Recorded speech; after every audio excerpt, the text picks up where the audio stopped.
Good morning, it's been a long time since I've made a video, and today we're going to be doing something with wool because look at this weather, it sucks and I have no plans to go anywhere. And look, I had to abandon my garden because the bad weather came in and I've still not got it done, so let's get on with it.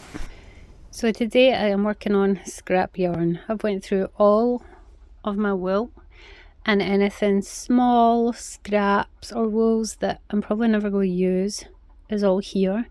So I'm going to organize them into colors. So we've got like all the blues together, the greens together, blah blah blah. But I'm also going to sort them in a gradation of dark to light. I'm going to do that for every single color, and then I'm going to show you how I create new scrap wool balls to create a project, because I've done this multiple times before. So right now I'm just going to color coordinate them dark to light with every single ball, and then I'll come back. Okay, so I've got some of these sorted out. So what I'm going to do now before I go through all of this is I'm going to start making balls of singular colors. So this one here, using my little handy dandy thing, I'm just going to start at the darkest and I'm going to tie them together as I go, balling them up into one long big ball of wool. And then I'm going to do the same for this one. And then what I'm going to do is I'm going to do this one the opposite way though, so it goes from this colour to the darkest colour, and then these two balls will be put together to make a 2-strand ball of wool, and they'll be rolled up together. So one ball will go from light to dark and one ball will go from dark to light. So when they're wound together, you have a ball of variegated wool that goes through like dark light shades, but it's hard to explain till you see it. I'll show you when it's done. So I'm just going to start by balling up one row first in order, and then I'll come back when that's done. Okay, so when I am winding up the yarn, I put a bowl at the floor, chuck the ball of wool in, and when I tie them together, I leave myself really long ends, either so I can crochet them in if I'm using crochet, or when I'm knitting so that I can weave in the ends that way too. And that's all I do, is I just tie them together and continue on to the next colour. Okay, so once it's got too big for that, I just hand wound it. Now I got about half of that row, and this is now a 102 gram ball of wool. So now I'm going to stop with this ball and I'm going to work from the dark to the light on that, and hopefully it's about 100 grams together, and then we will combine the two balls to make a blue variegated ball of wool.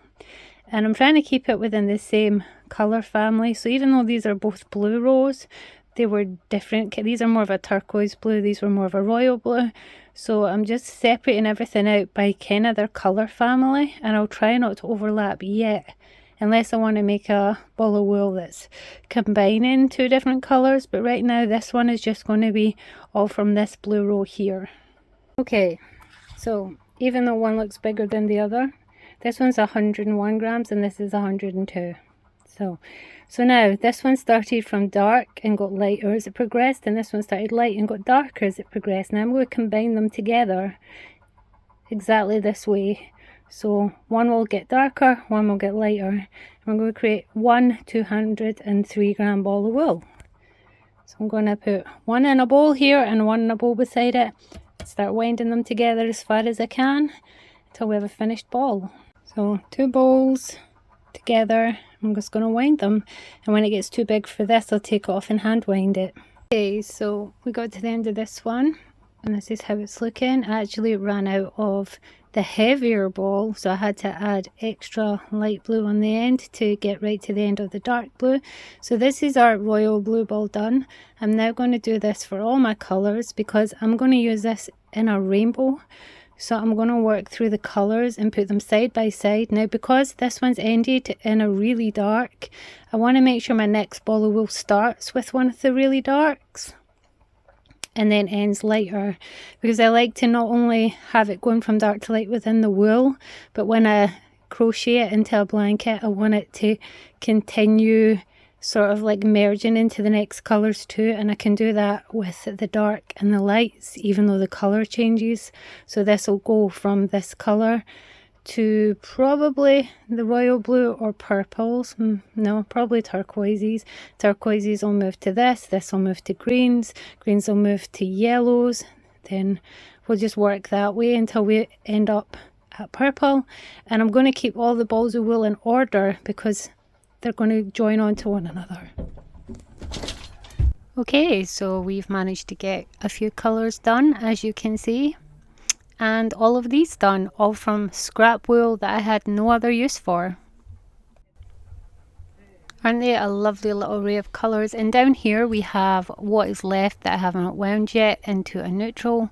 But you know what, I've got enough wool, I'm probably going to leave that for the next time I do this. And we are going to start crocheting. Okay, so with, I think that's a number 6mm needle, and starting with red, and we're just going to do what I do, and it is make blankets. Whenever I have too much wool and I need to use it up. Look at Chico though, isn't he so cute? This was my view when I started making my blanket with my adorable little boy. Oh, okay then, bye then Chico. I'm sorry that I disturbed you by pointing a camera at you. He really does not like me filming him. So anyway, I retired to my bedroom to watch a movie and start on my humongi cardigan. No, blanket. Update day 2. I've got on to green. This is where we're at. And I realised that I rolled my balls of wool backwards. They should have been rolled the other way, so this was against this. So the dark red was against this. And I realised when I was looking at the balls of wool, I've probably done that with all of my balls of wool. I think it's because I intended the red to be the outside colour and work in the way. And I changed my mind when I saw the size of the balls of wool when I was finished and didn't think about the fact that I rolled them the other way. So yeah, I have to re-roll the balls of wool that are left so that they go from light to dark in the correct order, instead of, see, this orangey colour should have been at that end, and then the lighter colour should have been here, which means I'm probably going to finish with a really light green that's yellowy. I maybe should have just stuck to the direction that I was intending to crochet instead of changing it up. Or I can just continue as it is and just say screw it. It's a scrap yarn blanket anyway. By the time it's finished, it's just going to be a big colourful blanket. And I don't think anyone will notice that I messed up Chico legs anyway. Don't you, Chico puppy? Do you like the blanket? Is it comfy and cozy? Do you want to sleep on it? Oh, you're a tired boy. He wants his belly rubbed. So yeah, either just stick with it or re-roll the balls that are left. But now that I've done this and there's like dark bits, I might just stick with it. It's going to be funky anyway. Funky blanket. I think it's going to be pretty big. It's quite a decent size now. It's about the size of maybe a lap blanket right now. So this is day 2, but I've got a doctor's appointment today and I've got stuff to do. So I might not get on this for a couple of days. Okay, another update. This is day 4, I think. I can't even remember. And this is how far I've gotten. I've gotten all the way to the purples. And this didn't actually take me that long. Just a few wasted days watching TV and crocheting until I looked like a cripple. And yeah, the purple decided that it was going to be the worst colour. Probably because I was now going around a massive edge. So one row was taking like an hour at a time. So the purple is probably going to last for the next 7 days. Even though the entire rest of the blanket only took 4. But there we go. So I'm taking a little crochet break because we are doing some slight changes to my craft room. So these 4 drawers were actually down in these 2 spaces, and the dog bed always lay here, so it's hard to access them. So my partner's moved them up here, although he's going to move them a wee bit more and close the gap a wee bit. And then down here he's going to put 2 small cupboard doors, and then over here 2 large cupboard doors, so this whole area is going to be closed in. The dog bed is going to stay in the living room. So this is one of the panels for making one of the doors. We've got 2 of them. I need to order the same thing for down here. And I've got some copper handles coming today to put here. They were just silver plastic ones. I've got all this to sort through and put away. And this is kind of disrupting my crochet, so this is what I'm doing today.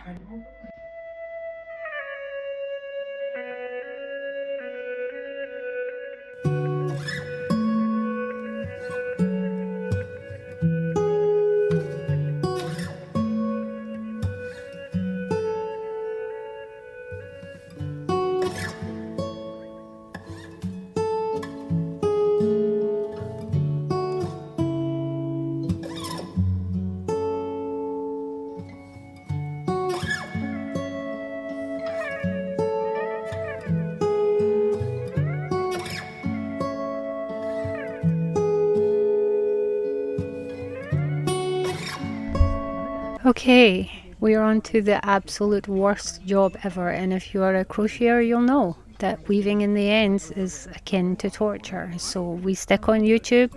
We realise we should not have changed colour 532 million times because now we have to sew in all those threads. Don't worry, I'm not going to torture you by showing you me sewing on all the threads. Instead, the project is finished. I'm going to show you it, but I'm also going to show you what I did with more of the other scrap yarn. This here also came from all that scrap yarn. I finished the blanket with the purple and I had a massive ball of the cream colour that I was going to do as an edging on the blanket, but the blanket ended up huge and I didn't need it. So I'm trying to decide whether or not to put the pumpkin on this. This is a very nice tote bag. And I also made this little basket, all from, well, it's kind of inside another basket right now. But yeah, it's really cute. All from that one ball of cream wool. So we made a basket, we made a bag. Tell me, pumpkin or no pumpkin, and I'm going to put leaves and a stem on it. Do you think it's cute? Do you think it's weird? Undecided. Let me know in the comments whether you think I should do a green stem or a brown stem. Yes or no to the tartan. Should I do felt instead, an orange pumpkin? And I will go and get the blanket. Okay, as you can see, it turned out massive. Well, I ended in the pink, not the purple. I kind of told a little lie. But I have a full-size double bed and it goes and hangs down both sides.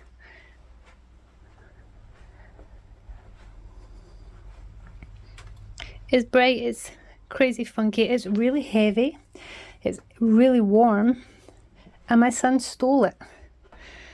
So yeah, that is the finished blanket. All of this was little scraps of wool, unused little balls, had nothing else to do with them or for them, and now look at it.